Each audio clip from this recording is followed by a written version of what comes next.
আজকে আমরা জেসি বোস করব। জেসি বোস হচ্ছে এ বিউটিফুল মাইন্ড। দেখো জেসি বোস মানে কি?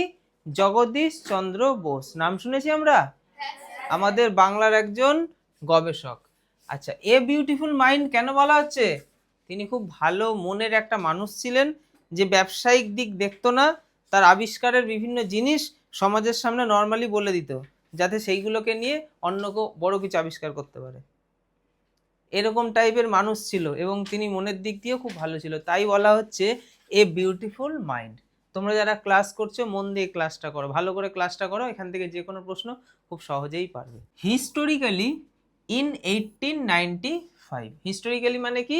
ঐতিহাসিকভাবে। কিছু জটিল ওয়ার্ডের বাংলা মানে পাশেই দেওয়া আছে।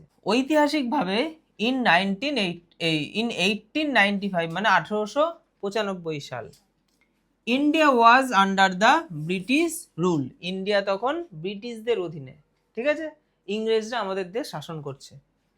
A different history was made that year at the town hall in Calcutta. তাহলে ক্যালকাটা টাউন হল নামক, দেখো ক্যালকাটা কিন্তু কলকাতা না, তখন ওটাকে বলা হতো ক্যালকাটা, কলকাতাকে তখন ক্যালকাটা বলা হতো। তাহলে ক্যালকাটা টাউন হল নামক একটি জায়গায় একটা অন্যরকম ইতিহাস তৈরি হলো। কি ইতিহাস তৈরি হলো দেখি। অ্যান ইন্টারেস্টিং ডেমনস্ট্রেশন, ডেমনস্ট্রেশন মানে প্রদর্শন, মানে দেখানো। An interesting demonstration was performed by Jagadish Chandra Bose. Jagadish Chandra Bose একটা অসাধারণ জিনিস সবার সামনে রাখলেন। কি রাখলেন দেখবো আমরা। অ্যান অ্যাসিস্ট্যান্ট, আচ্ছা জগদীশ চন্দ্র বোসটাকে তার সম্বন্ধে একটু জেনে নিই। An assistant professor of Presidency college. তাহলে প্রেসিডেন্সি কলেজের অ্যাসিস্ট্যান্ট প্রফেসর ছিলেন জগদীশ চন্দ্র বোস। প্রত্যেকটা লাইন থেকে প্রশ্ন হতে পারে, ভালো করে মন দিয়ে বুঝবে। এভরিওয়ান ওয়াজ ওভারওয়েড। এভরিওয়ান ওয়াজ ওভারওয়েড, সবাই বিস্মিত হয়েছিল। ওভারওয়েড মানে বিস্মিত হওয়া বা অবাক হওয়া। আচ্ছা কি এমন করলেন জগদীশ চন্দ্র বোস, সবাই অবাক হলেন? দেখো, হোয়েন, যখন দ্য ইলেকট্রোম্যাগনেটিক ওয়েভস, তড়িৎ চুম্বকীয় তরঙ্গ। ইলেকট্রোম্যাগনেটিক ওয়েভস মানে তড়িৎ চুম্বকীয় তরঙ্গ। ট্রাভেলড মানে গিয়েছিল। From the lecture hall to a third room, about 75 metres away. মানে যে ঘরে তিনি লেকচার দিচ্ছিলেন সেই লেকচারের ঘর থেকে 75 মিটার দূরের ঘরেও সেই ওয়েভটা চলে গিয়েছিল, বড় বড় দেয়াল ভেদ করে। These waves passed through 3 solid walls. এই ওয়েভটা, ওয়েভ মানে তরঙ্গ, এই তরঙ্গটা 3টে সলিড দেওয়াল ভেদ করে গিয়েছিল। This was a remarkable and path breaking incident. এটা ছিল একটা উল্লেখযোগ্য এবং যুগান্তকারী। রিমার্কেবল মানে উল্লেখযোগ্য, আর পাথ ব্রেকিং মানে যুগান্তকারী, মানে এরকম জিনিস এর আগে কেউ দেখেনি বা করেনি। একটা যুগান্তকারী একটা ইনসিডেন্ট, ঘটনা। Which paved the way for future research all over the world. মানে যেটা একটা পথ দেখাচ্ছে, ওয়ে মানে পথ, কিসের পথ দেখালো? ফিউচার রিসার্চ মানে ভবিষ্যতে যারা রিসার্চ করবে এই ধরনের জিনিস নিয়ে, মাইক্রো, এই মানে এই যে তরঙ্গ নিয়ে যদি কেউ রিসার্চ করে, মানে সারা বিশ্ব জুড়ে তাদের একটা পথ দেখাচ্ছে এই ধরনের একটা গবেষণা। মানে যেটা থেকে আইডিয়া নিয়ে তারাও আগামী দিনে, মানে বিভিন্ন মানুষ গবেষণা করে অনেক কিছু আবিষ্কার করতে পারবে। মানে বিষয়টা হলো, একটা আমি বাল্ব আবিষ্কার করলাম, হলুদ কালারের আলো জ্বলে, সেটা আবিষ্কার হওয়ার পর এটা থেকে আইডিয়া নিয়ে কিন্তু অনেক কিছু আবিষ্কার করে ফেললো। এলইডি লাইট, কত কিছুতে কত রকমের লাইট দেখা যায়। প্রথম লাইট আবিষ্কার করাটাই তো মেন ছিল, যেটা থেকে আইডিয়া নিয়ে বাকিরা সবাই করলো। তাহলে তার এই যে একটা জিনিস যেটা তিনি দেখালেন সবার সামনে, ওটা কিন্তু একটা যুগান্তকারী জিনিস ছিল, যেটা থেকে আইডিয়া নিয়ে সারা বিশ্ব জুড়ে বিভিন্ন গবেষকরা বিভিন্ন কিছু আবিষ্কার করতে পারে। বর্ন অন 13th নভেম্বর, তার জন্ম কবে? 30শে নভেম্বর। কত সাল? 1858, 1858। কোথায় তার বাড়ি? অ্যাট বিক্রমপুর, যেটাকে এখন কি বলা হয়? নাও মুন্সিগঞ্জ ডিস্ট্রিক্ট অফ বাংলাদেশ, যেটা এখন বাংলাদেশের মুন্সিগঞ্জ ডিস্ট্রিক্টে রয়েছে, ঠিক আছে? তো বিক্রমপুর, যেটা এখন বর্তমানে বাংলাদেশের মধ্যে চলে গেছে, তো সেইখানে তিনি জন্মগ্রহণ করেছিলেন। Jagadish Chandra Bose was a man of diverse talents. মানে জগদীশচন্দ্র বোসের মধ্যে একটা বহুমুখী প্রতিভা ছিল। ট্যালেন্টস মানে প্রতিভা, আর ডাইভার্স মানে বহুমুখী, মানে তিনি অনেক কিছুই করতে পারতেন। আচ্ছা, ফিজিসিস্ট, তিনি একজন পদার্থবিজ্ঞানী ছিলেন। উনি একজন পদার্থবিজ্ঞানী, ব্যাস হয়ে গেল। কিন্তু তিনি শুধু পদার্থবিজ্ঞানী ছিলেন না, আরও অনেক কিছু ছিলেন। কি ছিলেন? বায়োলজিস্ট, তিনি জীববিজ্ঞানীও ছিলেন। তাহলে ফিজিক্স কেমিস্ট্রি বায়োলজি যেগুলো বলে উঁচু ক্লাসে উঠলে আমরা পাবো। তাহলে পদার্থবিজ্ঞান, বিভিন্ন পদার্থ নিয়ে যে সমস্ত মানে গবেষণামূলক ঘটনা ঘটে সেটাকে পদার্থবিজ্ঞানী বলে। আর বায়োলজিস্ট জীববিজ্ঞানী, বিভিন্ন জীবদের নিয়ে যে গবেষণা করা হয়। তাহলে পদার্থ নিয়েও তিনি গবেষণা করতেন, তিনি জীব নিয়েও গবেষণা করতেন। বোটানিস্ট, তিনি উদ্ভিদ নিয়েও গবেষণা করতেন, মানে উদ্ভিদ বিজ্ঞানীও ছিলেন। মানে কি লেভেলের তার ট্যালেন্ট ছিল। অ্যাজ ওয়েল অ্যাজ আর রাইটার অফ সায়েন্স ফিকশন, এবং তিনি সায়েন্স ফিকশন মানে কল্পবিজ্ঞানেরও লেখক, রাইটার ছিলেন। বহুমুখী প্রতিভা বলা হলো না, মানে দেখতে পাচ্ছি তো আমরা কত রকম জিনিস তার মধ্যে রয়েছে। এটুকু বুঝতে পেরেছি সবাই? হিজ ফাদার, তার বাবা, ভগবান চন্দ্র বোস, নামগুলো মনে রাখতে হয়। বাবার নাম কি? ভগবান চন্দ্র Bose. Was a leader of the ব্রাহ্ম সমাজ, যিনি ব্রাহ্ম সমাজের কি ছিলেন? লিডার ছিলেন। হি worked as a deputy magistrate in Faridpur, তিনি ফরিদপুরের ডেপুটি ম্যাজিস্ট্রেট হিসেবে কাজ করতেন। বারডোয়ান, যেটা হচ্ছে বর্ধমানে ছিল, and in other places. He worked as a deputy magistrate in Faridpur, তিনি ফরিদপুরে ডেপুটি ম্যাজিস্ট্রেট হিসেবে কাজ করেছেন। এছাড়াও তিনি বর্ধমানেও কাজ করেছেন। এছাড়াও আরও বিভিন্ন জায়গায় তিনি বড় লেভেলের অফিসার পদের কাজ করেছেন। জগদীশচন্দ্রস এডুকেশন, জগদীশচন্দ্রের শিক্ষা আর কি, স্টার্টেড ইন ভার্নাকুলার স্কুল, মানে শুরু হয়েছিল ভার্নাকুলার স্কুলে। ভার্নাকুলার স্কুল মানে মাতৃভাষার স্কুলে। তোমরাও ভার্নাকুলার স্কুলেরই পড়ো, তোমরাও মাতৃভাষার স্কুলেই পড়ো, মানে তোমার মাতৃভাষা বাংলা, তোমরা তো বাংলা মিডিয়ামেই পড়ো। বোঝা গেল? তাহলে তার পড়াশোনা প্রথম শুরু হয়েছিল ভার্নাকুলার স্কুলে। আচ্ছা, বিকজ, কারণ, তার কারণটা কি ছিল? হিজ ফাদার বিলিভ দ্যাট, তার বাবা বিশ্বাস করতেন যে one must know one's mother tongue, মানে একজনের তার নিজের মাতৃভাষা অবশ্যই জানা উচিত। মানে তোমাদের উচিত না তোমাদের বাংলা ভাষাটা ভালো মতো জানা? আমাদেরও তো উচিত, কারণ আমরা যেহেতু বাংলায় কথা বলি, আমাদের চারিপাশে অন্য ভাষা অবশ্যই শিখবো, কিন্তু বাংলা ভাষাটা সবার আগে শেখা উচিত। তাই তার বাবা এটাই বিশ্বাস করতো যে একজনের অবশ্যই তার মাতৃভাষাকে আগে শেখা উচিত, before learning any other language, মানে অন্যান্য ভাষা শেখার আগে। বোঝা গেল? অন্যান্য ভাষা শিখবো, অবশ্যই শিখবো, মাতৃভাষাটাকে সবার আগে ভালো মতো শিখতে হবে।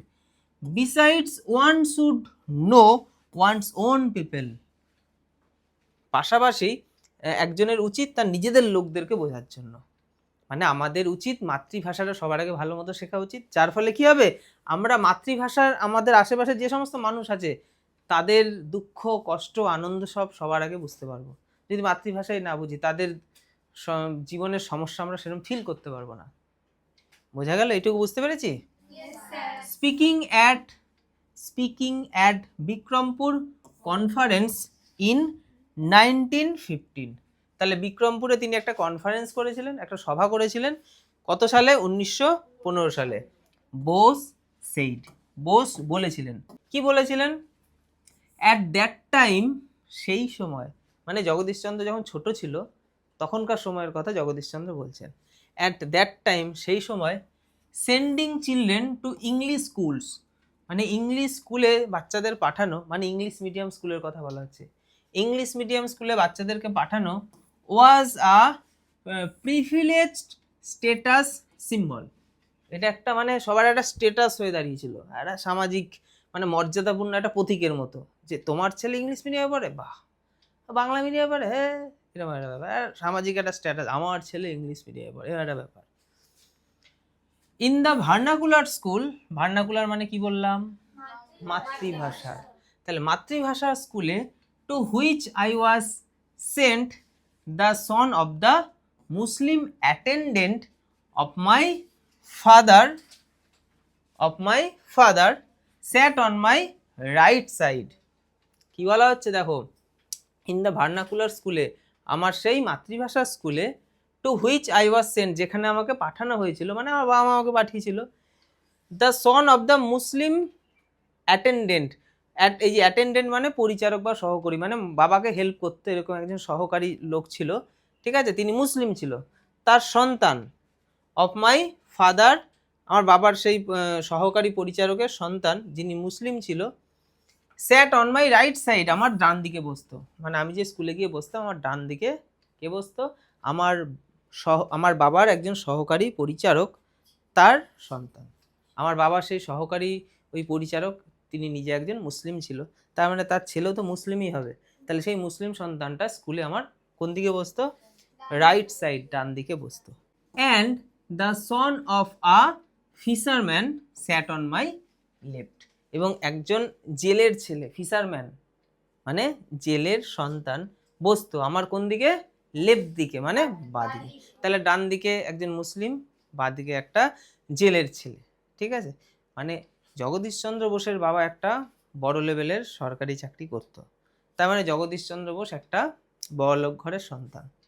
হ্যাঁ, তাহলে বড়লোক ঘরের সন্তান নর্মালি ইংলিশ মিডিয়াম স্কুলে পড়বে তখনকার সময়, কিন্তু তার বাবা তাকে কিন্তু বাংলা মিডিয়াম ভর্তি করেছে, এবং তার লেভেলে যে সমস্ত বাচ্চা হওয়া উচিত সেই বাচ্চা কিন্তু নয়, বাকি দুজন কিন্তু খুবই গরিব ঘরের দুটো সন্তান, তারা দুজন কিন্তু জগদীশচন্দ্র বোসের সাথেই থাকতো, তাতে তার বাবারও কোনো সমস্যা ছিল না, বোসেরও কোনো সমস্যা ছিল না।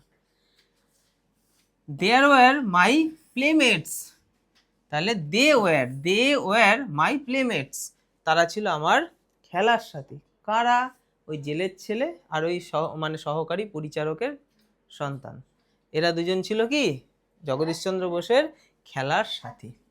আই লিসেন মানে শোনা, তাহলে আমি শুনেছি, স্পেল বাউন্ড, শুনে একদম স্পেল বাউন্ড হয়ে গেছি, কি শুনে, স্পেল বাউন্ড মানে যে মন্ত্রমুগ্ধ হয়ে যাওয়া, মানে অবাক, হ্যাঁ এত সুন্দর, এরকম একটা spell bound to their stories of birds, animals and aquatic creature, তাহলে পাখিদের গল্প, অ্যানিম্যালদের গল্প, জলচর প্রাণীদের গল্প কারা বলতো, ওই জেলের ছেলেটা বলছে, ওই সহকারী পরিচারকের ছেলেরা তারা বলে, আর জগদীশচন্দ্র বোস শোনে, কারণ তারা তো ওই রকম ফ্যামিলিতে বিলং করে, ওই ধরনের জিনিস তাদের কাছে বেশি, গ্রাম্য ফ্যামিলিতে তারা যেটা দেখে সেগুলো জগদীশচন্দ্র বোসকে বলে, আর জগদীশচন্দ্র বোস সেগুলো স্পেল বাউন্ড হয়ে যায় শুনে, মানে মন্ত্রমুগ্ধ, তাই আমাদের প্রকৃতিতে এরকম ধরনেরও পাখি আছে, তারা এরকম করে, দেখা যায় না বড়লোক ঘরের বাচ্চাগুলো ঘর থেকে সেরকম বেরোয় না, পরিবেশ সম্বন্ধে সেরকম জানে না,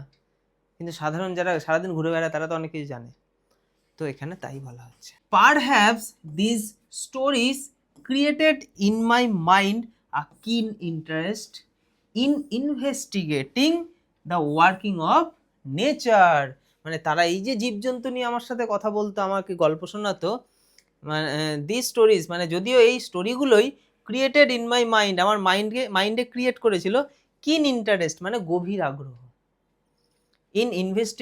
ইনভেস্টিগেটিং মানে অনুসন্ধান করার জন্য, দ্য ওয়ার্কিং অফ নেচার কীভাবে ওয়ার্ক করে, মানে প্রকৃতির জিনিস শুনে তার মধ্যে জিনিসটা ইয়ে করে, তাই তো এরকম দেখি তো তাহলে কীভাবে জিনিসগুলো হচ্ছে, মানে জগদীশচন্দ্র বসু যে বিজ্ঞানী হয়েছিল, ছোটোবেলা থেকে তার বিজ্ঞানের মানে পরিবেশগত জিনিসগুলোর প্রতি ভালোবাসা এসেছিল এই বাচ্চাগুলোর প্রকৃতি নিয়ে কথা বলার উপর, তাই না, বুঝতে পারছি আমি কি বলছি।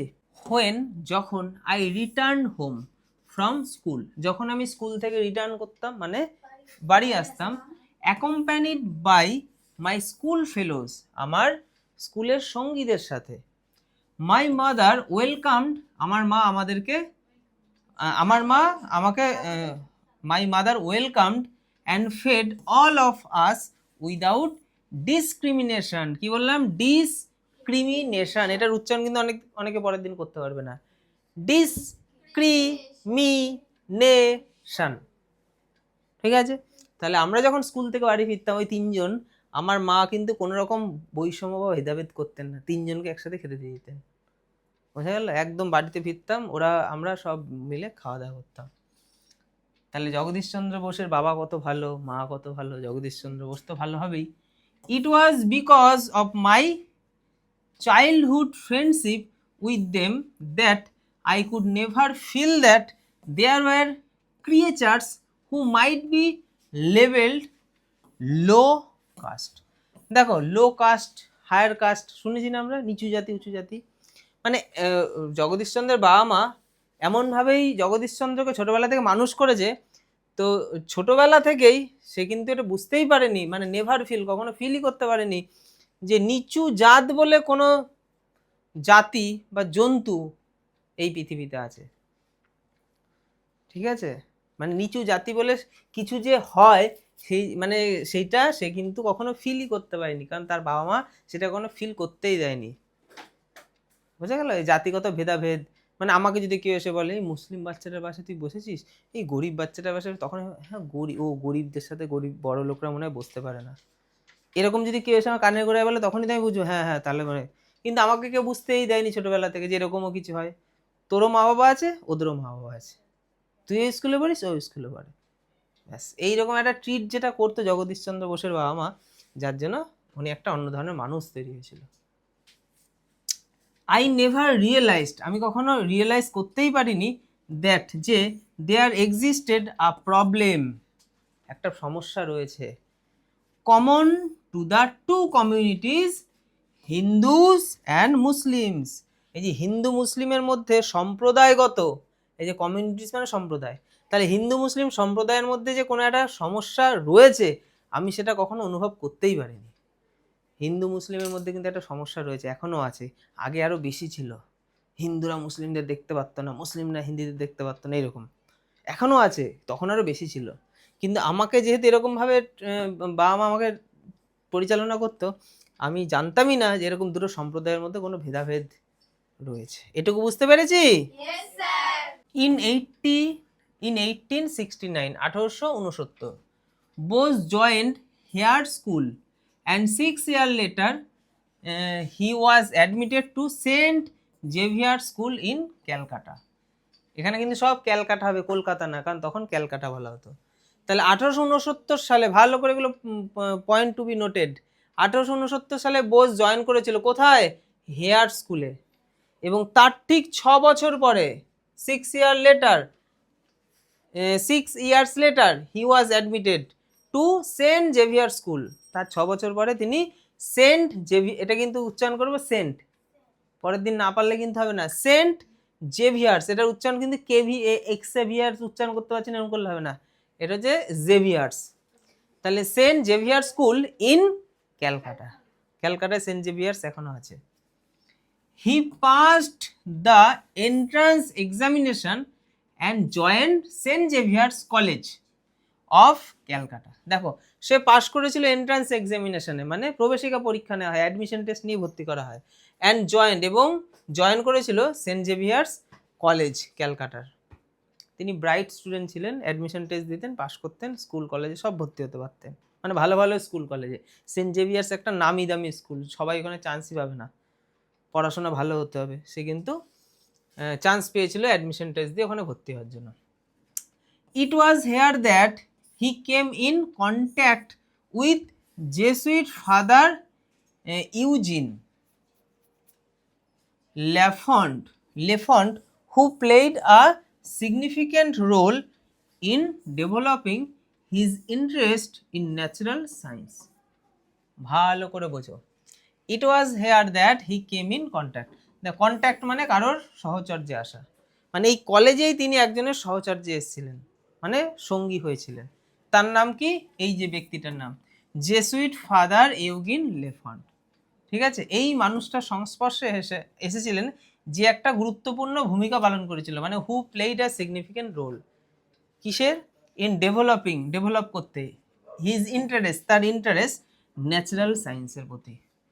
ন্যাচারাল সায়েন্সের প্রতি জগদীশচন্দ্র বোসের যে বিশাল একটা ভালোবাসা বেড়েছিল, এই লোকটা তার জন্য দায়ী। মানে এই লোকটা এমনভাবে তার সাথে ট্রিট করতো, কথা বলতো, বা ওই সমস্ত জিনিস নিয়ে বারবার আসতো, তো অটোমেটিক জগদীশচন্দ্র বোসের এই কি বলে ন্যাচারাল সায়েন্স ভালো লাগতে শুরু করে। আচ্ছা, লেটার, তারপরে বোস ওয়েন্ট টু ইংল্যান্ড, তারপরে বোস কোথায় গিয়েছিল? ইংল্যান্ডে, আরও হায়ার স্টাডিজ করতে হবে, and secured admission in Christ college, এবং সেখানেও পাশ করেছিল, ক্রাইস্ট কলেজে এসে ভর্তি হতে পেরেছিল। এই কলেজটা কোথায় আছে? কেমব্রিজে আছে। টু স্টাডি ন্যাচারাল সায়েন্স, মানে সেখানে গিয়ে সে ন্যাচারাল সায়েন্স নিয়ে পড়াশোনা শুরু করে। তার মানে এই লোকটার সংস্পর্শে এসে সে ন্যাচারাল সায়েন্সের প্রতি ভালোবাসা তার বাড়লো, এবং তারপরে সে লন্ডনে গেল, ঠিক আছে, ইংল্যান্ডে গেল, ইংল্যান্ডের এই কেমব্রিজে সে ক্রাইস্ট কলেজে ন্যাচারাল সায়েন্স নিয়ে পড়াশোনা শুরু করলো। ইন 1884, 1884, হি রিসিভড, তিনি রিসিভ করেছিল the natural science tripos from the university of Cambridge. তাহলে কেমব্রিজ ইউনিভার্সিটি থেকে তিনি ন্যাচারাল সায়েন্সের ট্রাইপস তিনি কিন্তু অর্জন করেছিলেন। অ্যান্ড বিএসসি ডিগ্রি, এবং একটি বিএসসি ডিগ্রি অর্জন করেছিলেন from the university of London, London university থেকে। দ্য ফলোয়িং ইয়ার, তার ঠিক পরেই, Bose join Presidency college, Presidency কলেজে জয়েন করে, প্রেসিডেন্সি কলেজে তিনি জয়েন করেন, মানে তার পড়াশোনা মোটামুটি শেষ, এবার তিনি প্রেসিডেন্সি কলেজে মানে জয়েন করেন as officiating professor of physics. তাহলে ফিজিক্সের একটা অফিসিয়েটিং প্রফেসর মানে অ্যাসিস্ট্যান্ট টিচার হিসেবে যোগদান করেন, ভারপ্রাপ্ত অধ্যাপক ফিজিক্সে। বাট কিন্তু he was not provided facilities of research, কিন্তু তাকে রিসার্চে সেরকম কোনো সুযোগ সুবিধা ওখানে দেওয়া হতো না। মানে ওই ওখানে অধ্যাপনার সাথে সাথে রিসার্চ করা মানে আরও হায়ার ডিগ্রির জন্য, তো তার জন্য যে ফেসিলিটি তাকে দেওয়া উচিত, মানে তার মতো আর যারা রয়েছে তাদেরকে সেই ফেসিলিটি দেওয়া হতো রিসার্চের জন্য, গবেষণার জন্য, কিন্তু জগদীশচন্দ্র বসুকে সেরকম দেওয়া হতো না। কেন দেওয়া হতো না? He was also offered lower salary than his European colleagues. Colleagues মানে কি? সহকর্মী। মানে তাকে মানে অনেক সুযোগ সুবিধা তো দেওয়া হতো না, তার পাশাপাশি তাকে অনেক লোয়ার স্যালারি দেওয়া হতো, মানে অনেক কম টাকা দেওয়া হতো। বুঝা গেল? ইউরোপিয়ান কলিগসের তুলনায়, মানে তার ঠিক ইউরোপিয়ান কিছু বন্ধু বান্ধব সহকর্মী আছে ওইখানেই, ওই কলেজেই, তাদেরকে যে টাকা দিচ্ছে জগদীশচন্দ্র বসুকে একই টাকা দেওয়া উচিত, কারণ একই রকম কাজ, কিন্তু তাদেরকে যে টাকা দিত জগদীশচন্দ্র বসুকে তার থেকে অনেক কম টাকা দিত। Bose had a remarkable sense of self respect and national pride. বোসের মধ্যে সবসময় একটা আত্মমর্যাদা এবং জাতীয় গৌরব কাজ করতো। এই যে ন্যাশনাল প্রাইড মানে জাতীয় গৌরব, মানে জাতীয় একটা অহংকার, মানে আমার জাতিকে ছোট করা হচ্ছে, মানে বোসকে দেয়া হচ্ছে না, মানে তার জাতিটাকে মানে কীভাবে অবহেলা করা হচ্ছে, এবং তার নিজের মধ্যে একটা সেলফ রেসপেক্ট সবসময় কাজ করতো, আত্মমর্যাদা বোধ। আমি এটা করেছি, আমার এটা পাওয়া উচিত, আমাকে দেবে না, ঠিক আছে, আমি কোনো লড়াই করব না, আমি অন্যরকমভাবে প্রতিবাদ করব। মানে এখানে বিষয়টা হচ্ছে তিনি তো ভারতীয়, ভারতীয়দের তখন খুব ছোট চোখে দেখা হতো, বিদেশিরা খুব ছোট চোখে দেখতো। Therefore as a sign of protest, প্রতিবাদের প্রতীক হিসেবে, সাইন অফ প্রোটেস্ট মানে কি? প্রতিবাদের প্রতীক। তার প্রতিবাদটা কি নিয়ে? যে আমাকে স্যালারি সমান দিচ্ছে না, আমাকে সুযোগ সুবিধা দিচ্ছে না, তাই তিনি প্রতিবাদ করছেন। কিভাবে? তার প্রতিবাদের প্রতীকটা কি ছিল?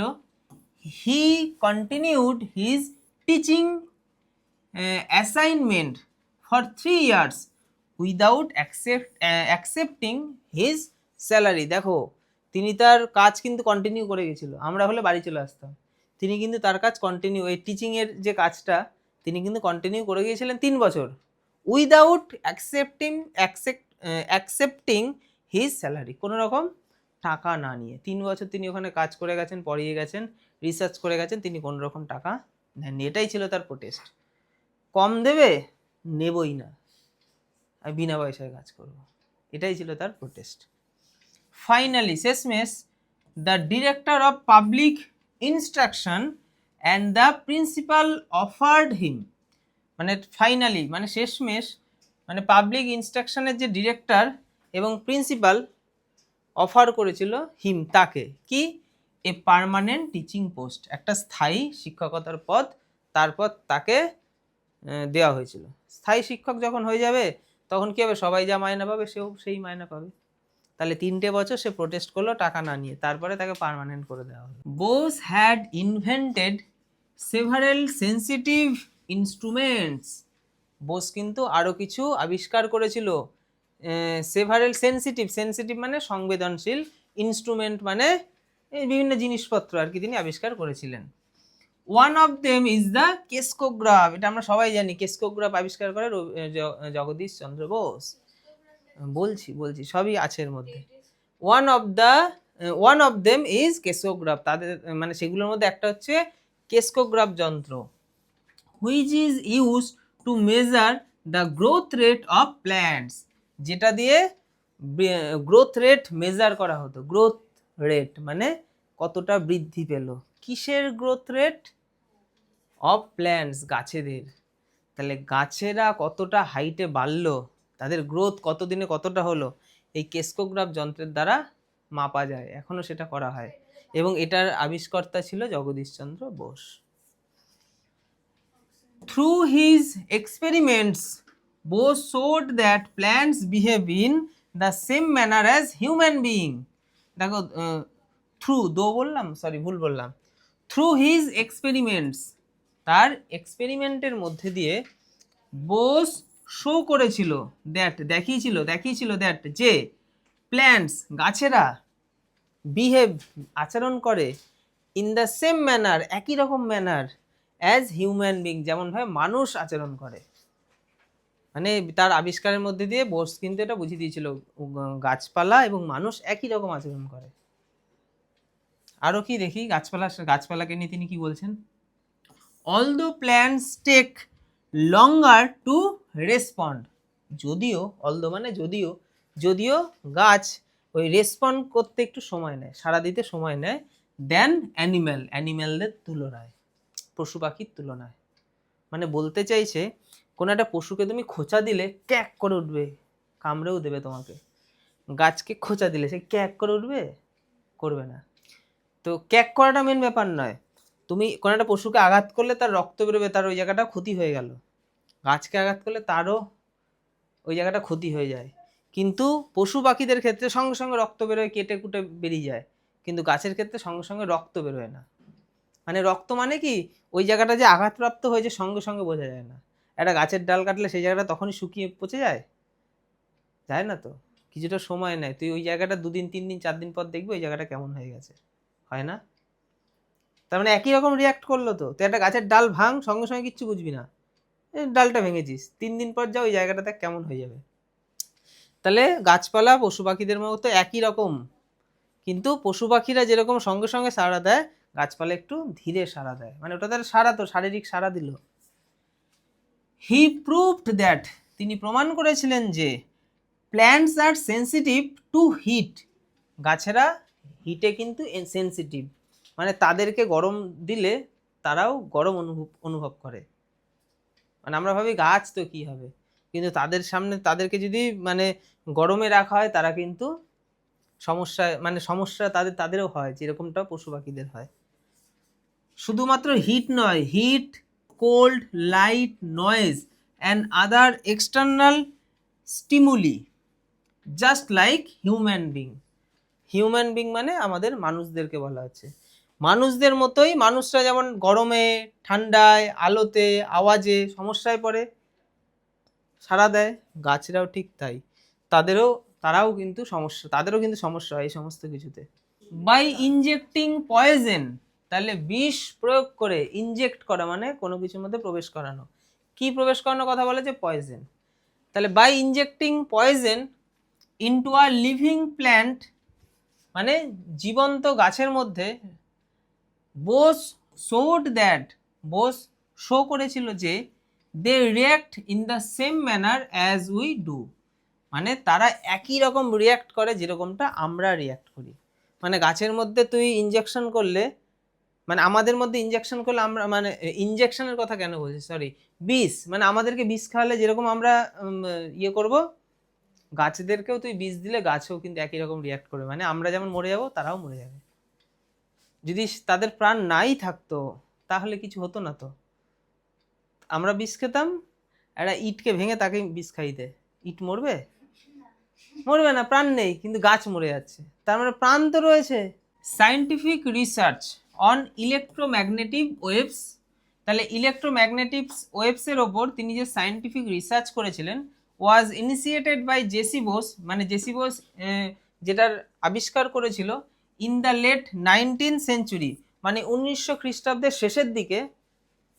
ইট was the Italian scientist Marconi, তাহলে ইটালিয়ান একজন সায়েন্টিস্ট রয়েছে, তার নাম হচ্ছে কি Marconi, who got the patent, যিনি প্যাটেন্ট পেয়েছিলেন for the invention of wireless telegraphy, মানে তারবিহীন টেলিগ্রাফ আবিষ্কারের প্যাটেন্টটা কিন্তু মার্কনিকে দেওয়া হয়েছিল। এই জায়গাটা ভালো করে বোঝার চেষ্টা করো। এই যে তারবিহীন কোনো একটা কাজ, ঠিক আছে, যেটার আবিষ্কারের মেন পথটা দেখিয়েছিল হচ্ছে জগদীশচন্দ্র বোস, যেটা তিনি সবার সামনে দেখিয়ে দিয়েছিলেন, ঠিক আছে, কিন্তু সেটা সেই রকম জিনিসের ওপর আইডিয়া নিয়ে মার্কনি টেলিগ্রাফ আবিষ্কার করে ফেলেছিল, যেটার প্যাটেন্ট মার্কনিকে দেওয়া হয়েছিল। মানে প্যাটেন্ট মানে কি, মানে ওটার অধিকার তার, মানে ওইটা আবিষ্কার তিনি করেছেন, সারা দুনিয়ার লোক আগামী প্রজন্মে জানতে পারবে। যার আইডিয়া কিন্তু জগদীশচন্দ্র বোসের থেকে হয়তো তিনি পেয়েছিলেন, বা জগদীশচন্দ্র বোসের কাজ এরকমভাবে সমাজের সামনে তুলে ধরা, যার উপর ভিত্তি করে কিন্তু বিভিন্ন মানুষ আবিষ্কার করছে বিভিন্ন জিনিস। জগদীশচন্দ্র বোসের কিন্তু কোনো লাভ নেই আর্থিকভাবে, কিন্তু যারা আবিষ্কার করছে তারা কিন্তু সারা জীবন তাদের নাম মানুষ মনে রাখবে এবং তাদেরকে অনেক টাকা দেওয়া হবে। জগদীশচন্দ্র বোসের কিন্তু সেরকম আর্থিকভাবে কোনো লাভ নেই। বলা হচ্ছে না এই বিউটিফুল মাইন্ড, এই জন্যই তো। But we must remember that Bose public demonstration in Calcutta along the same lines happened much earlier. মানে প্যাটেন্টটা পেয়েছিল তো মার্কনি, কিন্তু বোস কিন্তু এই ধরনের জিনিস অনেক আগেই মানে সবার সামনে এনেছিলেন। মানে মার্কনি যেটা আবিষ্কার করেছিল তার অনেক আগেই বোস এই ধরনের জিনিস কলকাতায় আমরা শুরুতেই পেলাম না, এই যে ডেমনস্ট্রেশন ক্যালকাটা, ওই কলকাতার ওইখানে প্রদর্শনীতে তিনি দেখিয়েছিলেন। তাহলে মার্কনির আবিষ্কারের অনেক আগেই বোস কিন্তু সেই জিনিসটা সবার সামনে দেখিয়েছিল। বোঝা গেল? Instead of looking for commercial benefit for his invention, তিনি তার ইনভেনশনে ব্যবসায়িক লাভ চায়নি কিন্তু কখনোই। Bose made his invention public, Bose তার এই ইনভেনশনটা পাবলিকের সামনে নিয়ে এসেছিলেন। In order to allow others to advance further along the lines of his research, মানে যাতে আগামীতে অনেকে এর থেকে আইডিয়া নিয়ে অনেক কিছু আবিষ্কার করতে পারে, মানে বিজ্ঞান যাতে সারা দেশে বিশ্বে আরও এগিয়ে যায়, মানুষ যাতে তার সুবিধা নিতে পারে, তো সেই কাজ তিনি করেছিলেন। মানে তিনি কোনো ব্যবসায়িক লাভ চাননি, যেটা আমি এর আগেও বললাম, তার কাজ তিনি সবার সামনে নিয়ে আসতেন। হাউএভার, যদিও Bose's place in history has now been re-evaluated, যদিও বর্তমানের ইতিহাসে এখন বোসের এই কাজ কিন্তু পুনর্মূল্যায়ন করা হয়েছে, মানে বোসের এই গবেষণা আবিষ্কার নিয়ে মানুষ এখন কথা বলছে যে বোস একটা আলাদা লেভেলের লোক ছিল, তার গবেষণা নিয়ে অনেকে অনেক কিছু করেছে, এখন কিন্তু তার এই মানে কাজকর্ম নিয়ে পুনর্মূল্যায়ন করা হয়েছে। দিস গ্রেট ইন্ডিয়ান সায়েন্টিস্ট, এই মহান ভারতীয় বিজ্ঞানী, ওয়াজ ইভেনচুয়ালি ক্রোন্ড, মানে অবশেষে তিনি ক্রোন্ড উইথ গ্লোরি, মানে গৌরবমণ্ডিত হয়েছিলেন, মানে তাকে গৌরবিত করা হয়েছিল। When he was awarded knighthood, যখন তাকে নাইটহুড উপাধি দেওয়া হয়েছিল, by the British government in 1917, 1917 সালে ব্রিটিশ গভর্নমেন্ট যখন তাকে নাইটহুড উপাধি দেয়, তখনই সে আর কি গৌরবমণ্ডিত হয়েছিল, মানে সারা দুনিয়ার লোক তাকে জানতে পেরেছিল, হ্যাঁ জগদীশচন্দ্র বোস বলে কেউ একজন আছেন, মানে কেউ একটা বড় পুরস্কার পেলে তার নাম সারা বিশ্বের লোক জেনে যায়, ঠিক তেমন মানে তাকে নাইটহুড পুরস্কার কারা দিয়েছিল, ব্রিটিশ গভর্নমেন্ট 1917 সালে। He was also conferred many other awards, তিনি এছাড়াও আরও অনেক অ্যাওয়ার্ড পেয়েছিলেন। লাইক, অ্যাওয়ার্ডগুলোর নাম কি ছিল? Fellow of the Royal Society, fellow of the Royal Society এটা একটা অ্যাওয়ার্ড।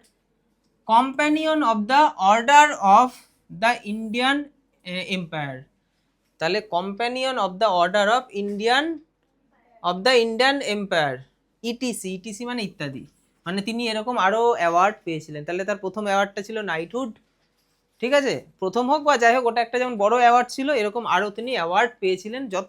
একটা মানুষ যত অ্যাওয়ার্ড পাবে তত সেই মানুষটাকে সারা বিশ্বের লোক চিনতে শুরু করবে। নিডলেস টু সে, মানে বলাই বাহুল্য আর কি, he is one of the greatest scientist ever born in our country, মানে আমাদের দেশে জন্মানো বড় বড় বিজ্ঞানীর মধ্যে তিনি একজন বিরাট বড় বিজ্ঞানী ছিলেন।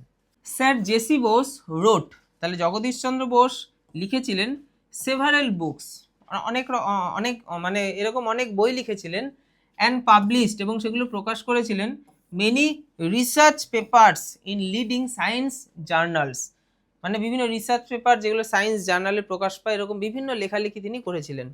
সাম অফ হিজ ফেমাস বুকস, তার কিছু ফেমাস কিছু বই ছিল, আর response in the living and the non living 1902 সালে তার এই বইটা প্রকাশ পেয়েছিল। বইটার নাম কি? Response in the living and the non living. আর কি বই আছে? The nervous mechanism of plants 1926 সালে প্রকাশ পেয়েছিল এই যে নার্ভাস মেকানিজম অফ প্ল্যান্টস। আর major mechanism of plants 1928 etc 1928 সালে প্রকাশ পেয়েছিল এই যে মেজর মেকানিজম অফ প্ল্যান্টস। এইগুলো থেকে প্রশ্ন আসবে যে তার লেখালেখি কিছু বইয়ের নাম, তাহলে কোন বই কত সালে প্রকাশ পেয়েছিল এখানে লেখা আছে। এইরকম কাজ তিনি করেছিলেন। ইন 1896 সালে বোস রোড নিরুদ্দেশের খোঁজে, তাহলে বোস লিখেছিলেন নিরুদ্দেশের খোঁজে, এ সায়েন্স ফিকশন, এটা একটা সায়েন্স ফিকশনের লেখা ছিল।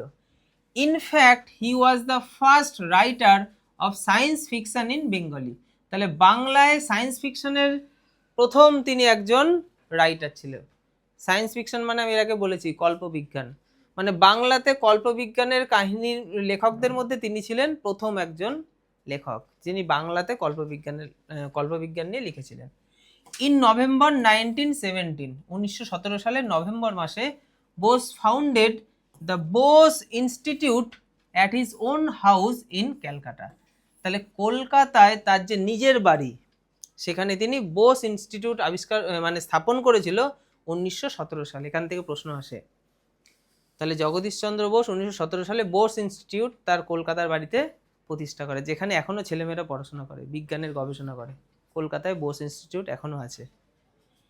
হি donated Bose institute to the nation for research on science, তাহলে সায়েন্সের গবেষণার জন্য তিনি বোস ইনস্টিটিউশনকে সারা দুনিয়ার কাছে দিয়ে যায়, মানে ভারতবাসীর উদ্দেশ্যে দিয়ে যায়, যাতে এখানে ছেলেমেয়েরা গবেষণা করতে পারে, বিজ্ঞানের নতুন নতুন জিনিস আবিষ্কার হয়।